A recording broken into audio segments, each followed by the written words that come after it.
officiers de police, cuisiniers, facteurs, ingénieurs de chantier, femmes de ménage ou encore receveurs d'autobus, à Maurice, nous avons conservé une véritable habitude britannique qui est le port de l'uniforme sur son lieu de travail.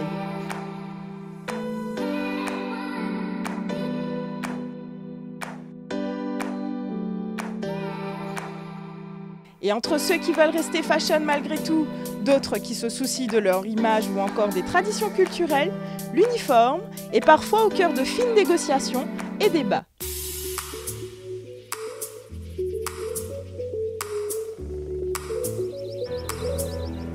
Au cœur de l'actualité ces derniers jours, le code vestimentaire de l'hôtel The Residence, qui s'est attiré de nombreuses critiques en imposant des conditions à ses employés.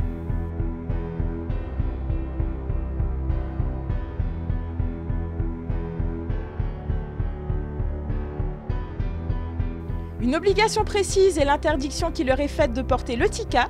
Celui-ci est porté par la plupart des femmes hindoues pour indiquer leur statut marital.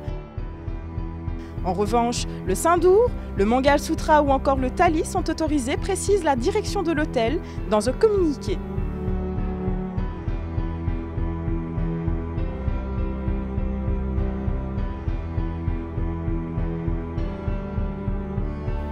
Maurice étant un pays multiculturel, la question qui se pose est la suivante. Jusqu'où peut un employeur se montrer exigeant lorsqu'il s'agit du code vestimentaire au travail? Au fait, c'est une question de culture de travail. Ce n'est pas vraiment dans la loi du travail, mais normalement, avant même qu'une personne y ait embauchée, donc, il est mis devant le fait qu'il propose l'uniforme, il peut habiller de telle façon. Il y a même une entreprise qui dit qu'il besoin coiffeuse de telle façon, dépendant bien sûr de la nature de l'activité du travail. Légalement, les employés sont-ils tenus de s'y conformer? Il peut dépendre de la nature du travail, il peut le case-to-case basis.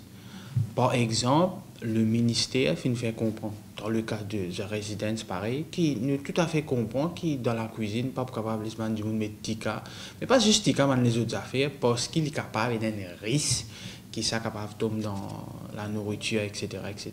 Même dans une salle de service, le ministère est d'accord avec ça, Business Mauritius d'accord avec ça, certains stakeholders de l'hôtel touristique d'accord avec ça. Avant le recrutement. Donc, si je ne suis pas d'accord avec ma condition-là, normalement, il peut être recruté. Mais s'il finit à être recruté et qu'après, il a une condition qui ne concerne la nature du travail, là, il y a un problème.